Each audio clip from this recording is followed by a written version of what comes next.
And I had just unloaded my bomb load over the target when my right engine was hit by flak, and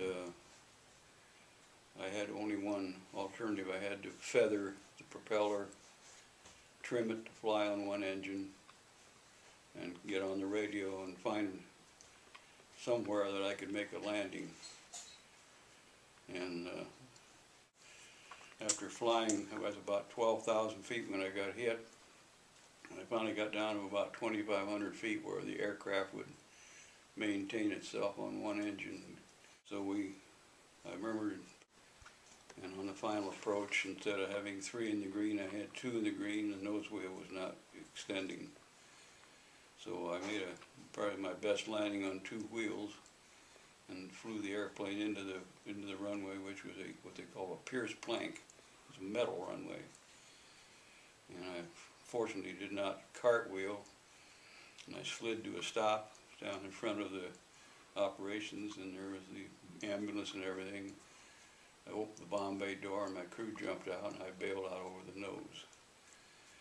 And about the time I jumped out, there were 2 Messerschmitts strafing the field, and we ran and jumped into a shelter on the side of the runway. I worked there in the Rocky Mountain Arsenal. That's where I always worked in offices because I had business training. But the war was in full heat. This was really a busy time, 43.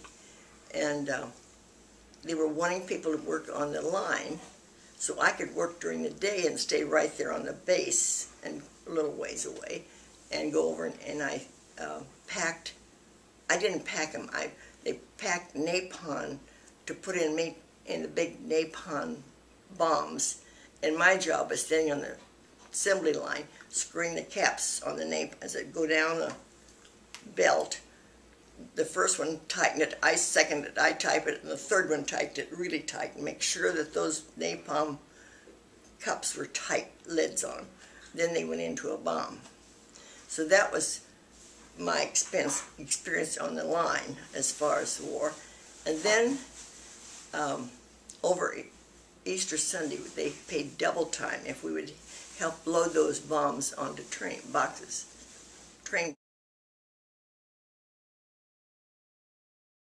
He was in the Civil War at age 16. He was a member of Purnell's Legion, Army of the Potomac. He was in the Battle of the Wilderness at Gettysburg. He was wounded during the war, but stayed on and wrote the history of his regiment. And he was a strong backer of the Union Army.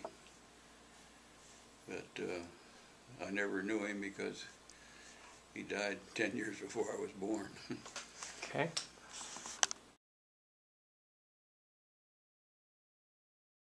Very much. But what was the main part of the farm? Was a corn farm? Well, we always had corn and we had soybeans, and they rotated them.